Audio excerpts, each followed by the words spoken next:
Hello, and welcome to the Wellness Compass. I'm Alex, and I am so happy you're here today. This is the podcast where we try to figure this all out together, you know? We try to find our direction in this just incredibly confusing world of health and well-being. And today we're going big. We are not just talking about health. We're going on a journey. We're going to take our entire understanding of what it means to be healthy, and we're going to dismantle it, look at all the pieces, and then build it back up into something that actually works, something that feels good. So just for a moment, I want you to forget everything you think you know. Forget the magazine covers promising, six-pack abs in 6 weeks. Yeah, right. Forget the endless cycle of punishing diets that leave you miserable and workouts you absolutely dread. Today, we're going to talk about something deeper, something more sustainable, and honestly, infinitely more rewarding. We're going to talk about your health as a symphony. I know, stay with me here. Imagine a grand orchestra. You have the powerful, grounding rhythm of the drums and bass. You have the soaring, expressive melodies of the violins and the woodwinds. You have that punctuating brilliance of the brass section. And this is important, you have the quiet, essential spaces of silence in between the notes. When every single one of those sections is in tune and they're all playing in harmony, the result is, it's just breathtaking, isn't it? It's a masterpiece. Your health is that symphony. The rhythm section, that's your nutrition. It's the deep, steady foundation that everything else is built upon. The melody, that's your movement, the way your body expresses its energy and its vitality in the world. The silent interlude, that crucial rest that gives the music its real power, that, my friend, is your sleep. And the conductor, the one guiding it all, bringing each section in at just the right time with the right emotion, that's your mind, your emotional and your mental state. See, if one instrument is out of tune, the whole performance suffers, right? If the conductor is distracted and stressed out, the music just becomes chaotic noise. And for too long, I think, we've been trying to fix our health by obsessively polishing a single violin while the drums are completely broken and the conductor has, walked off the stage. It doesn't work. So in this special, extended episode, we are going to explore each section of our personal orchestra. We're going to go deep, far beyond the usual surface-level advice. We'll look at the science, the philosophy, and the practical, real-world how do I actually do this stuff. This isn't a quick fix. This is a blueprint for a masterpiece. So I invite you to settle in, maybe take a deep breath with me, and let's begin our overture. Okay, so before we can start tuning our instruments, we kind of have to understand the concert hall we're playing in. And let's just be honest with each other for a second. The modern world can feel less like a grand concert hall and more like a really loud, chaotic construction site. It's noisy, it's distracting, and it really feels like it's fundamentally designed to work against our well-being. This is what I call the modern paradox. It's this bizarre situation where we have access to more information about health than any generation in human history. I mean, it's all in our pockets, right? And yet, in so many ways, we're sicker, more stressed, and more confused than ever before. Why? Why is it so hard? Well, it's because our biology, this ancient operating system that has guided humanity for hundreds of thousands of years, is in direct conflict with our modern environment. It's like we're trying to run software from the Stone Age on a brand new, super fast, completely overwhelming computer. Our bodies are they're exquisitely designed for a world that doesn't exist anymore. A world of, natural food scarcity, where you had to work for your food, a world of constant physical movement, a world where the cycles of light and dark were dictated by the sun, not by a light bulb and a Netflix binge, and a world of immediate acute stressors, the classic, uh-oh, there's a lion, followed by long periods of rest. Now, just contrast that with our world today. We live in an environment of just unprecedented food abundance, but it's an abundance of all the wrong things. We are surrounded, absolutely swimming in these hyper-palatable, ultra-processed food-like substances. I mean, they are engineered in a lab with the brightest minds to bypass our natural signals that tell us we're full. They're designed to make us crave more and more. They're packed with refined sugars, weird industrial oils, and chemical additives that our poor ancient bodies just have no idea what to do with. It's like trying to run a Ferrari on dirty, low-grade gasoline mixed with sugar. It might sputter along for a while, but eventually, it's gonna break down. And then there's movement. Oh man, our bodies were literally forged through movement. We were made to walk and run and squat and lift and carry things. This wasn't exercise back then, it was just life. It's how you found food, how you built your shelter, how you played. Today, for so many of us, life is defined by its complete absence. We sit in a car to drive to a job where we sit at a desk to then come home and what do? We sit on the couch to recover from our exhausting day of sitting. It's absurd when you think about it. We have outsourced all our physical effort to machines. Our bodies, these incredible machines built for motion, are just being left to rust in the garage. And stress? Okay, let's talk about stress. Our stress response system, the famous fight-or-flight mechanism, is an absolute work of genius for dealing with short-term threats. A lion appears. Your body floods with cortisol and adrenaline. You get this massive surge of energy to either fight it or run away. And then, if you survive, which is key, the threat is gone. The stress is over, and your body goes back to its normal rest and digest state. But what is stress in the 21st century? It's not a lion. It's the 300 unread emails in your inbox. It's the 24/7 news cycle feeding you a constant diet of outrage and fear. It's the ping of a notification on your phone at 10 p.m. that jolts you awake. It's worrying about bills. It's social pressure to be perfect. These aren't lions we can run from. They are chronic, low-grade, persistent pests. And so our brilliant fight-or-flight system, it just never turns off. We are marinating day in and day out in a chemical cocktail of stress hormones that were only ever meant for a 5-minute emergency. And this chronic activation, this is the slow burn, the inflammation that scientists now see is underneath almost every single chronic disease we face today. So listen to me. When you feel like getting healthy is this constant uphill battle, you are not weak. You are not lazy. You are a human with an ancient body trying your best to navigate a profoundly unnatural, anti-health environment. So let's just give ourselves a little grace on that, okay? This is why we have to redefine healthy. Health is not about having a perfect body or hitting some number on a scale. That's an aesthetic goal. That's about appearance. That's not a health goal. True health is resilience. It's the ability of your body and your mind to withstand the pressures of this crazy modern world. It's waking up in the morning with the energy you actually need to engage fully with your life. It's having a mind that feels clear and calm, not anxious and overwhelmed. It's having a body that can move freely without pain.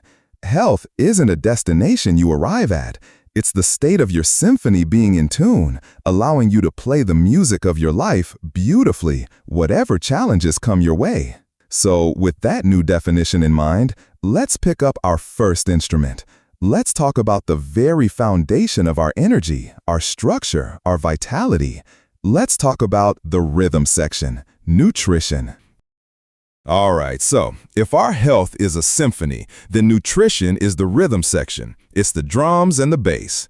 It might not always be the flashiest part, It's not the soaring violin solo that gets all the attention. But without it, there's no structure, there's no foundation, there's no song. Everything else just falls apart. For decades, we've been taught to think about food through this very narrow mathematical lens of the calorie, right? We've all been told that it's a simple equation of calories in versus calories out. And look, calories matter, of course they do. They're a measure of energy, but that model is so dangerously incomplete. It's like judging a book by the number of pages it has. It tells you something, but it misses the entire story, the characters, the plot, everything that matters. So let's start with the new, more powerful idea. Food is not just fuel, it is information. Every single bite you take is a set of instructions that you are sending to your body. These instructions are read by your cells, by your DNA, by your hormones, and even by the trillions of little bacteria living in your gut. This information can tell your body to turn on genes associated with health and longevity, or it can tell it to turn on genes associated with inflammation and disease. It can tell your hormones to store fat, or it can tell them to burn it. It can tell your brain to feel sharp and focused, or foggy and depressed. When you start to see food as information, your choices they change. You're no longer just asking, how many calories does this have? You start asking, what information am I sending to my body with this choice? A handful of almonds and a handful of candy might have a similar number of calories, but the information they provide is from different universes. The candy sends a message of emergency, massive sugar influx, spike insulin, store this as fat immediately, and by the way, let's get some inflammation going. The almonds send a message of, hey, here are some healthy fats to build cell membranes, some fiber to feed our friends in the gut, and some magnesium to help you relax. All is well. Build, repair, and thrive. See the difference? So, how do we send the right information? We start by understanding the three main messengers, the so-called macronutrients: protein, fat, and carbohydrates. For years, these poor guys have been the villains and heroes in our endless diet wars. Low fat, low carb, high protein, it's exhausting. The truth is, you need all three. They are the trinity of our biology. The key is not to eliminate any of them, but to understand their real roles and to choose the highest quality sources of each. Let's start with protein. Think of protein as the construction crew of your body. It is literally made of amino acids, which are the building blocks for, almost everything. Your muscles, your bones, your skin, your hair, your enzymes that digest food, your neurotransmitters that create your mood, they are all built from protein. If you don't eat enough high-quality protein, your body just cannot effectively repair and rebuild itself. It's like trying to build a brick house with a major shortage of bricks. You'll end up with a weak, crumbling structure. Protein is also, and this is key, the most satiating macronutrient. It sends a powerful signal to your brain that says, hey, we're full down here. You can stop eating now, which is so critical for preventing overeating.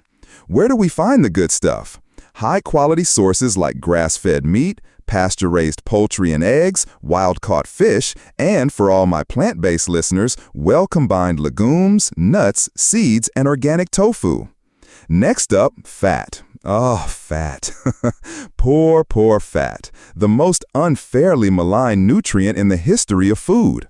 For 50 years, we were all told that eating fat makes you fat and gives you heart disease.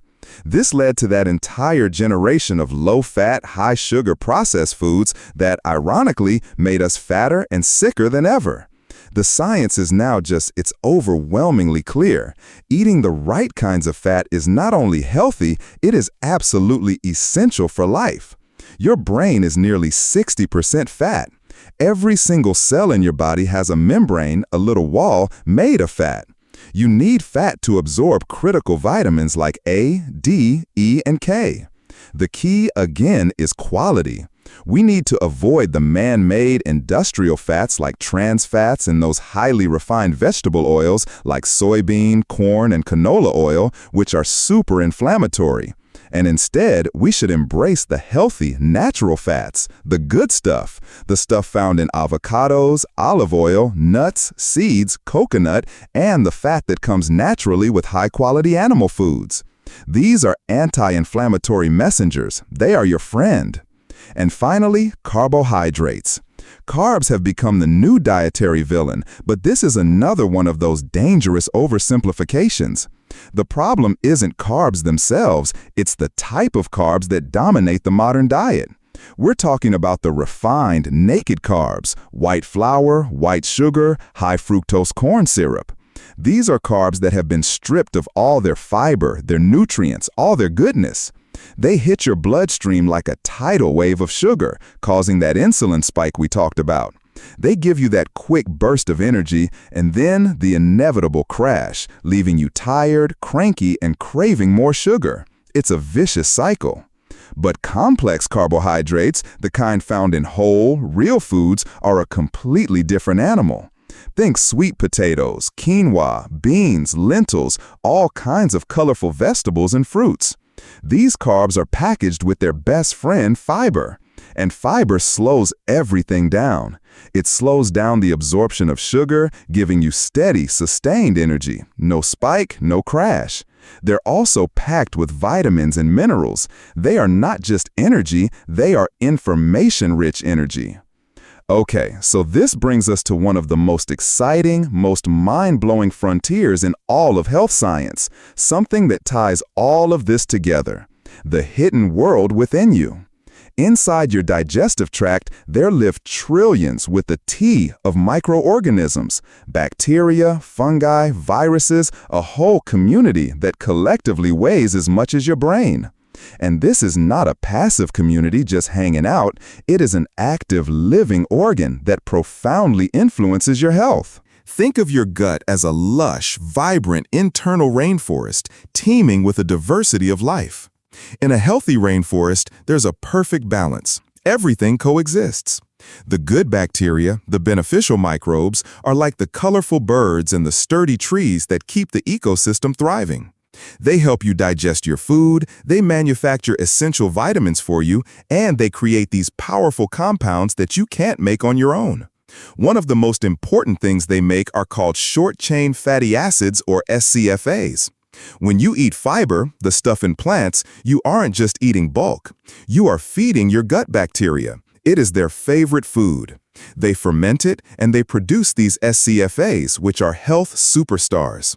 They fuel the cells of your gut wall, keeping it strong and preventing leaky gut, and they reduce inflammation all over your body. And this community is in constant communication with your immune system. In fact, about 70 to 80% of your immune cells live right there in your gut. Your microbiome is like a training ground for your immune system, teaching it the difference between a friend and a foe. A balanced gut leads to a calm, intelligent immune system. An imbalanced gut, well, that can lead to an overreactive immune system that starts attacking things it shouldn't, like pollen or even your own body. And this is the really wild part, the gut-brain axis. Ever had a gut feeling or felt butterflies in your stomach? That's not a metaphor. That is a biological reality. There is a literal nerve, a superhighway called the vagus nerve, running directly between your gut and your brain. And guess what? Your gut bacteria are little chemical factories. They produce over 90% of your body's serotonin. That's the feel-good neurotransmitter. They produce dopamine, they produce GABA, which calms you down. So, if you are struggling with anxiety or depression or brain fog, you have to look at the health of your internal garden. You cannot have a happy mind without a happy gut. It's all connected. It's insane, right? So, the big question is, okay, Alex, this is cool, but how do I cultivate this rainforest? It's actually pretty simple. You fertilize the good guys and you stop poisoning the ecosystem. Fertilizing is all about fiber and diversity. The single greatest predictor of a healthy gut is the diversity of plants in your diet. Not just the quantity, the variety. Each type of bacteria likes to eat a different type of plant fiber. So try to eat the rainbow. The goal some experts suggest is 30 different plant species a week. And that sounds terrifying, but it's easier than you think. A handful of mixed nuts is like 4 or 5 right there. A salad with different greens and veggies is another 4. Herbs and spices count. Every different plant you eat is a new type of fertilizer for your garden. You can also add in fermented foods like plain yogurt, kefir, or sauerkraut to introduce new good guys. And then, just as important, you have to stop pouring gasoline on the garden. The biggest culprits are those ultra-processed foods, sugar, and artificial sweeteners. They feed the weeds, the bad bacteria. Okay, that was a lot of science, I know. Let's bring it all back down to earth, back to the kitchen table. How do we translate all of this into what we actually put on our plate? This is the practical plate part. Forget counting every calorie. Just picture your dinner plate. The goal is not restriction, it's intentional construction. First, I want you to fill at least half of that plate with non-starchy vegetables. This is your foundation, your fiber, your vitamins, your phytonutrients, your food for your microbiome. Leafy greens, broccoli, cauliflower, bell peppers, zucchini, mushrooms, load it up. Make it as colorful as possible. Next, dedicate about a quarter of your plate to a high-quality protein source. This is your construction crew. This is what will keep you full and satisfied. A piece of grilled fish, some chicken, a couple of eggs, a big scoop of lentils. And on the last quarter of your plate, you'll place your source of healthy fat and/or your complex fiber-rich carbohydrate. This is your clean-burning energy. Maybe this is half an avocado, a drizzle of good olive oil, or a small sweet potato or some quinoa. Just look at that plate in your mind's eye. It's abundant, it's colorful, it's satisfying. There is zero deprivation there. This isn't a diet. A diet is temporary and sad. This is a framework for eating for life. It puts the focus where it belongs, on adding in the good stuff, on eating an abundance of real whole foods. You've just tuned the rhythm section of your orchestra. You've laid down that steady, powerful beat. And now, with that foundation in place, we can begin to build a melody on top of it. It's time to talk about movement. All right, so we've laid down our rhythm section. We're fueling our bodies with incredible information, we're tending to that inner garden in our gut, and hopefully you're starting to feel that foundation of energy. It's a steady beat. Now we get to add the melody. We get to talk about movement. And I want to be really honest here. For a lot of us, this is the one we dread, right? It's the part that feels like a chore. It becomes this like punishment for the cookie you ate, or this penance you have to pay for sitting at your desk all day. We have this whole narrative around exercise that's built on shoulds and guilt. But what if we just threw that whole idea in the trash? Seriously, what if, for the rest of this conversation, we agree to reframe it completely? Because movement, in its truest sense, isn't a punishment. It's a celebration. It's your body getting to do the very thing it was designed for. It's a biological necessity, like sleep or food, but it's also like a form of play. It's an expression of being alive. So forget the word exercise for a minute. Let's just talk about moving. Okay, so where do we start? It can feel overwhelming. You've got CrossFit and yoga and Pilates and running and a million other things. I like to simplify it. I think of a truly fit, resilient body as being supported by three main pillars. Just three things to keep in mind. If you get a little bit of each of these in your life, you're golden. So, pillar number one. This is the big one, strength. And I know, when I say strength training, a lot of people picture like a giant, sweaty bodybuilder in a tiny tank top, right? And sure, that's one version, but that's not what we're talking about for most of us. For our purposes, building and maintaining strength, and more specifically muscle, is probably the single most important thing you can do for your long-term health and metabolism.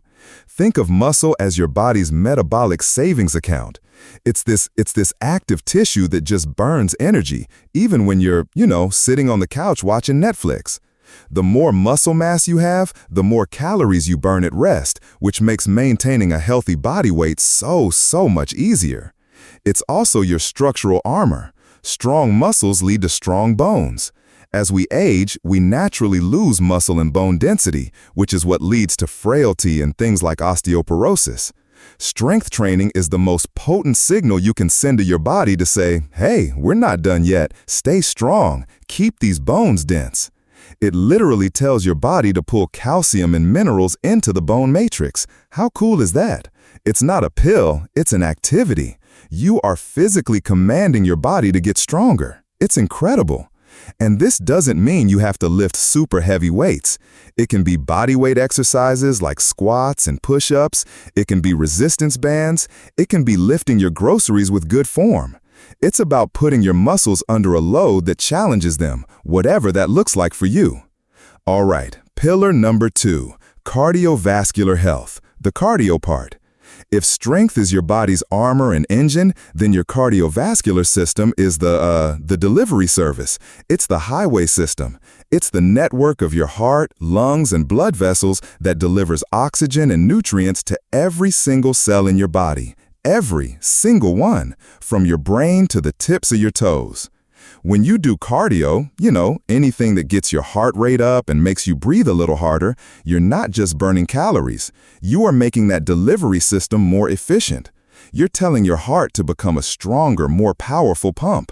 You're telling your lungs to get better at absorbing oxygen. You're even telling your body to grow new blood vessels. It's like upgrading from a bumpy country road to a 6-lane superhighway for nutrient delivery. And this is huge for brain health. Your brain is an energy hog. It uses about 20% of your body's oxygen. When you improve your cardiovascular fitness, you are directly improving blood flow to your brain. This helps clear out metabolic waste. Remember that brainwash we talked about with sleep? Cardio does it too, during the day. And it stimulates the release of a magical molecule called BDNF, brain-derived neurotrophic factor. People call it miracle grow for your brain.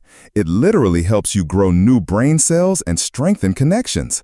So if you want a sharper memory, better focus, and a lower risk of cognitive decline, getting your heart rate up is non-negotiable. And this brings us to the third pillar. And honestly, this might be the most underrated, most ignored one of them all: mobility and flexibility. This is your anti-aging insurance policy. For real. Strength is great, cardio is great, but if you can't move your joints through their full range of motion without pain, what's the point? Mobility is what keeps you feeling young and fluid. It's the ability to tie your own shoes without grunting.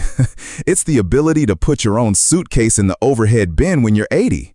It's being able to get on the floor to play with your grandkids, and then get back up again without calling for help. This is about maintaining the health of your joints, your ligaments, your tendons. It's what prevents those aches and pains that we just start to accept as a normal part of getting older. They're not normal. They're often a sign that we've stopped moving in all the ways a human body is supposed to move. We sit in chairs, so our hips get tight. We hunch over keyboards, so our shoulders get rounded and stiff. Simple, gentle daily movements, stretching, some basic yoga poses, foam rolling can be absolutely revolutionary. It's like oiling the Tin Man. It just makes everything else work better and feel better. So we have these 3 pillars: strength, cardio, mobility. And the immediate question is, okay, great, Alex, so what do I do? What's the perfect workout? And the answer is, well, it depends. Because the best, most scientifically perfect exercise program in the world is completely useless if you hate doing it. Let me say that again. The best exercise program is useless if you hate it. Because you won't do it, period. It'll last a week, maybe 2, and then poof. Life gets in the way, you miss a day, you feel guilty, and you fall off the wagon completely. We've all been there. The secret, if there is one, is to find your joy. You have to find a way to move your body that you actually, genuinely look forward to, or at the very least, that you don't actively despise. So, my challenge to you is to think like a kid again. What did you love to do? Hate running? Don't run. Like ever again if you don't want to. Do you like dancing? Put on some music in your living room and just go for it. That's cardio. Do you love being in nature? Hiking is one of the best exercises on the planet. You get strength work from the hills, you get cardio, and you're surrounded by trees, which is a whole other health benefit. Think outside the box of the gym. Rock climbing, martial arts, swimming, kayaking, a team sport like soccer or volleyball, a brisk walk with a friend, gardening. Yes, digging and lifting and carrying is absolutely a workout. The goal is to find activities that hit one, two, or even all three of those pillars in a way that feels like play, not work. The goal isn't to become an exerciser. The goal is to become a person who moves. It becomes part of your identity. It's just what you do. You've built a foundation with nutrition, and now you're weaving this beautiful, dynamic melody of movement through your life. But a symphony isn't all noise. It isn't all rhythm and melody, crescendos and power. Some of the most powerful moments in music are the pauses, the rests, the silence. And in our symphony of health, that silent interlude is perhaps the most restorative and revolutionary act of all. We have to talk about sleep. Okay, so we've talked about the beat, the rhythm, we've talked about the melody, but now we need to talk about the silence in between the notes, the part that gives the music its meaning. We need to talk about sleep. And I really think it's the most misunderstood, undervalued, and chronically neglected pillar of health in our entire society. We wear sleep deprivation like a badge of honor, don't we? Oh, I only got 4 hours last night. I'm so busy. I'm so important. We treat it like a luxury, something to be done only after everything else is finished. I'm here today to propose something radical. Sleep is not a luxury. It is not a passive state of doing nothing. Sleep is one of the most active, intelligent, and productive things you can possibly do for your body and your brain. It is a non-negotiable biological necessity. It's a superpower. So what is actually happening when you close your eyes? It's not just your body shutting down. It's your brain's cleaning crew coming on duty. There's this incredible system called the glymphatic system. Think of it like the lymphatic system for your brain. When you enter deep sleep, your brain cells actually shrink a little bit, creating more space between them. And this allows cerebral spinal fluid to rush in and literally wash away all the metabolic waste and toxic proteins that have built up during the day. One of these proteins is beta amyloid, the stuff that forms the plaques associated with Alzheimer's disease. So every night that you get a good night's sleep, you are literally giving your brain a deep clean. You are power washing your brain. How amazing is that? And at the same time, your brain is acting like a diligent librarian. It's taking all the short-term memories and experiences from the day and it's consolidating them. It's filing them away into your long-term memory. This is why pulling an all-nighter to study for a test is one of the worst things you can do. You might cram the information in, but without sleep, it never gets filed away properly. It's like leaving all the books in a messy pile on the floor of the library. Sleep is also when your brain processes emotions. It takes the sharp, painful edges off of difficult experiences, helping you to wake up with a new perspective. And then there's the hormonal side of things. This is huge. Sleep is the master regulator of your hormones. When you don't sleep enough, your whole system goes haywire. For example, you get a massive spike in your stress hormone, cortisol. We already talked about how bad it is to be marinating in that stuff. But it also messes with your hunger hormones. Ghrelin, which is the hormone that shouts, "I'm hungry, go eat," skyrockets. And leptin, the hormone that politely says, "Thank you, that's enough, we're full now," plummets. Have you ever noticed that after a terrible night's sleep, you are ravenous the next day? And you're not craving broccoli and salmon, are you? No, you're craving donuts and pizza and chips. You crave high-sugar, high-fat, quick energy foods. That is not a failure of your willpower. That is a direct, predictable hormonal consequence of sleep deprivation. Your body is screaming for a quick energy fix because it's exhausted. So you can have the perfect diet plan, the perfect workout schedule, but if you're not sleeping, you are biologically sabotaging your own efforts. You're swimming against a powerful hormonal current. So, okay, we're convinced. Sleep is a big deal. The million-dollar question is, how do we get more of it? And more importantly, how do we get better quality sleep? This is about crafting your sleep sanctuary. It's about sending your brain powerful signals that it's time to wind down. First, and you knew this was coming, light. Our brains are hardwired to associate light, especially blue light from screens, with daytime. When your eyes see that light at night, it sends a message to your brain that says, hey, it's still daytime. Don't produce melatonin yet. Melatonin is the hormone of darkness. It's what initiates sleep. So an hour or two before bed, you have to start dimming the lights. Turn off the bright overheads. Use lamps. And please, please try to get off your phone, your tablet, your computer. If you absolutely have to be on a screen, use a blue light blocking app or wear blue light blocking glasses. They look a little silly, but they really work.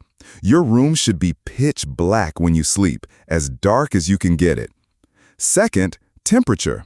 Your body temperature naturally needs to drop by a couple of degrees to initiate and maintain deep sleep. So a cool room is your best friend. Most experts recommend a temperature somewhere between 60 and 67 degrees Fahrenheit, or about 15 to 19 degrees Celsius. It sounds cold, but you can pile on the blankets. It's about the air temperature around you. Third, consistency. This is maybe the most important one. Your body loves rhythm. It has an internal 24-hour clock called the circadian rhythm.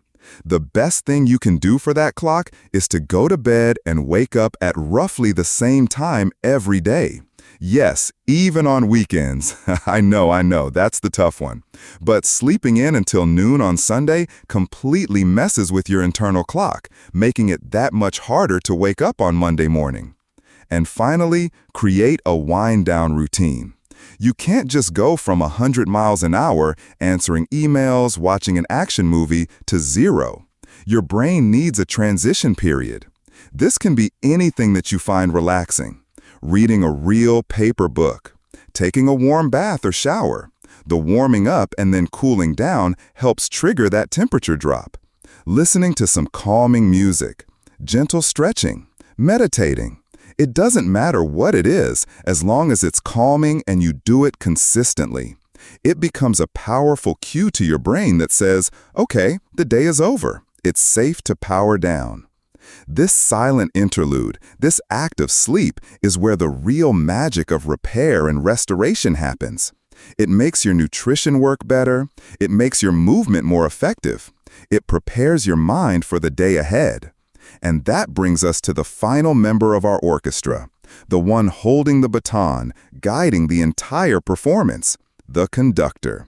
It's time to talk about your mind. So, we have our rhythm section in place with nutrition, we have our melody with movement, we have our restorative silence with sleep. But none of it matters, none of it comes together as music without the conductor. The conductor is your mind. Your mental and emotional state. It's the one that interprets the sheet music, that sets the tempo, that decides if the piece is played with joy and passion or with anxiety and stress.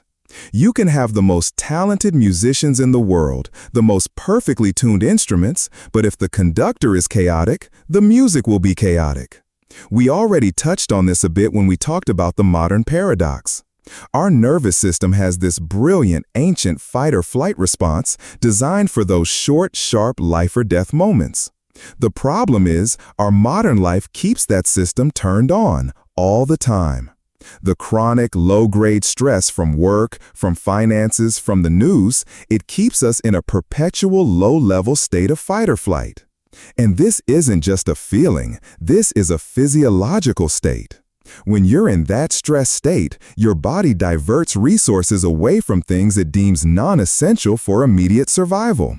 Things like, proper digestion, or a robust immune response, or long-term repair projects.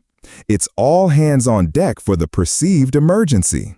So, when you are chronically stressed, you are chronically suppressing your own body's natural ability to heal and thrive. This is why stress management is not a luxury. It is not some fluffy woo-woo idea. It is a physiological necessity, just as important as the food you eat or the sleep you get. So, the question is, how do we, as the conductor of our own symphony, learn to put down the frantic, panicked baton and lead with a calm, steady hand? How do we train ourselves to shift out of that stress state and into the rest and digest parasympathetic state, where healing happens? Luckily, we have some incredibly powerful evidence-based tools at our disposal, and they are simpler than you think. Let's start with one that gets a lot of buzz: mindfulness and meditation. Now, when a lot of people hear meditation, they picture a monk sitting on a cushion for hours, having no thoughts at all. And they think, well, I could never do that. My mind is way too busy. And that right there is the biggest misconception about meditation. Meditation is not about emptying your mind or stopping your thoughts. That's impossible. You can't stop your thoughts any more than you can stop your heart from beating. Mindfulness meditation is simply the practice of observing your thoughts without judgment. Imagine you're sitting on the bank of a river. The thoughts are like leaves floating by on the water. Normally, we jump into the river and get swept away by every single leaf: a worry about work, a memory, a to-do list item. Mindfulness is the practice of learning to just sit on the bank and watch the leaves float by. Oh, there's a thought about work. Interesting. There's that worry again. You just notice it and you let it go. Every time you do this, every time you notice you've been swept away and you gently bring your attention back, usually to the feeling of your breath, you are doing a bicep curl for your brain. You are literally strengthening the prefrontal cortex, the part of your brain that's responsible for focus, emotional regulation, and impulse control. You are training the conductor to be less reactive and more intentional. And you can start with just 2 minutes a day. That's it. Just 2 minutes of sitting and paying attention to your breath.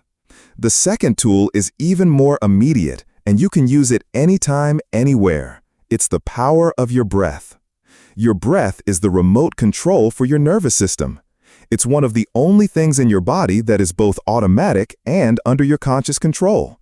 And by intentionally changing the way you breathe, you can instantly change your physiological state. When we're stressed, our breathing becomes fast and shallow, all up in our chest. This signals to the brain that there's a threat.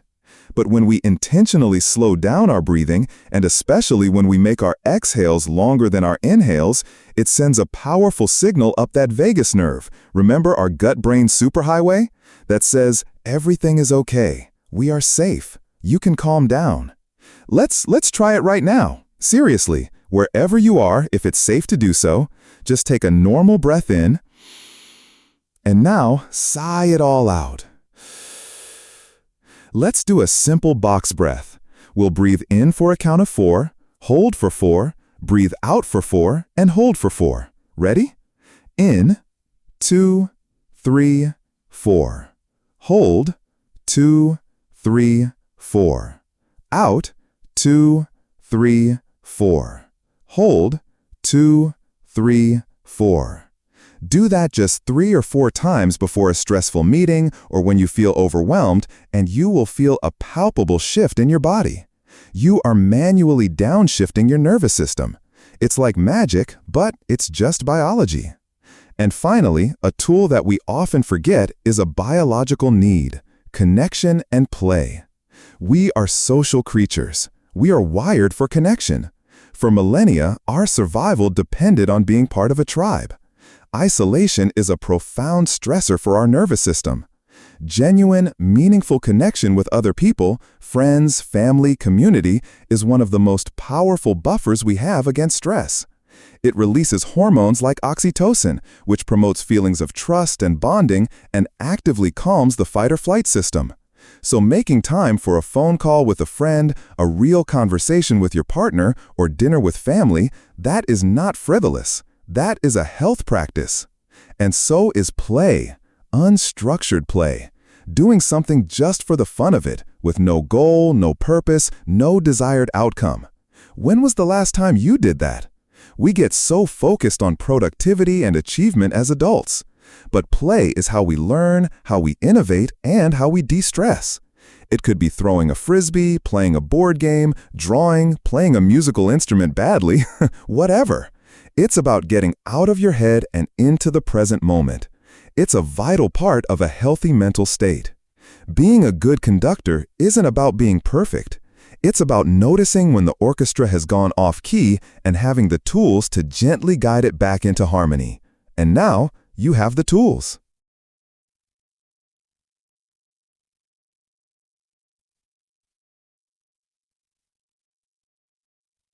And now, for the grand finale, the most important part.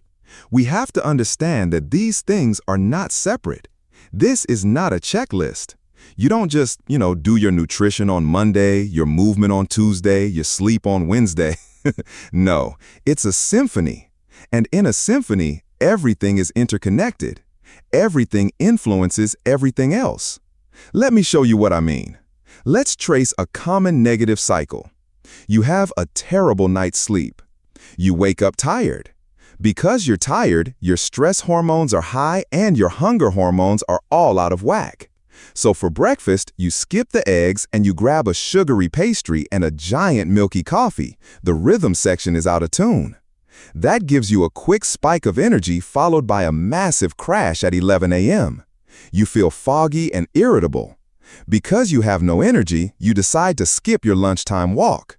The melody goes silent. Because you didn't move your body and you've been running on sugar and stress all day, you feel even more wired and anxious by the evening. The conductor is losing control. You try to unwind by scrolling on your phone for 2 hours, which just jacks you up even more. And then you can't fall asleep. And the whole cycle starts over again, even worse the next day. Sound familiar? We have all been in that spiral. But here's the beautiful thing. The interconnectivity works in the positive direction too. This is where the magic happens. Let's flip the script. You decide to focus on getting a good night's sleep. You create a wind-down routine and you sleep deeply. The silent interlude is restored. You wake up feeling rested and clear-headed. Because you're rested, your hunger hormones are balanced. That pastry doesn't even look that appealing. You have the energy to make yourself some eggs and avocado for breakfast. The rhythm section is in tune. Because you had a solid protein-rich meal, you have steady energy all morning. You feel good, so you're excited to go for that lunchtime walk. The melody begins to play. That walk gets your blood flowing, boosts your mood, and actually gives you more energy for the afternoon. Because you've moved and eaten well, you feel less stressed and more resilient when a work problem pops up. The conductor is calm and in control. By evening, you feel pleasantly tired, not wired. You read a book and you fall asleep easily. And the next day, the positive cycle continues. See? It all flows together. A win in one area creates wins in all the other areas. Now, I know, listening to all of this, it can feel like a lot. It can feel overwhelming. Like, oh my God, I have to fix my food and my exercise and my sleep and my stress all at once? No, please hear me on this. Do not try to do it all at once. That is the fastest path to burnout and quitting. Instead, I want to leave you with the principle of one thing. Just pick one single thing. The one area that feels the most broken, or maybe the one that feels the easiest to fix. Maybe it's sleep. Maybe you decide, for the next 2 weeks, my only goal is to be in bed with the lights out by 10:30 p.m. That's it. Don't worry about the food, don't worry about the exercise, just do that one thing. Or maybe it's nutrition. Maybe your one thing is to just add a big handful of spinach to one meal a day. That's it. a simple, achievable goal. Or maybe it's movement. I'm going to walk for 10 minutes every day at lunch. The goal is not perfection. The goal is gentle, consistent, forward progress. When you master that one thing, when it becomes an automatic habit, the positive domino effect will start. You'll have more energy and more motivation to tackle the next thing. You build momentum. So, let's bring it all home. This whole idea, this symphony of health, it's about taking back control. It's about moving from being a passive passenger in your own life to being the active, engaged, powerful conductor of your own well-being. The world out there is chaotic. The processed food companies, the 24/7 news cycle, the endless demands on your time, they are all trying to throw your symphony into disarray. But you hold the baton. You get to choose the tempo. You get to decide which instruments to feature. You get to create the masterpiece of your own life, one note at a time.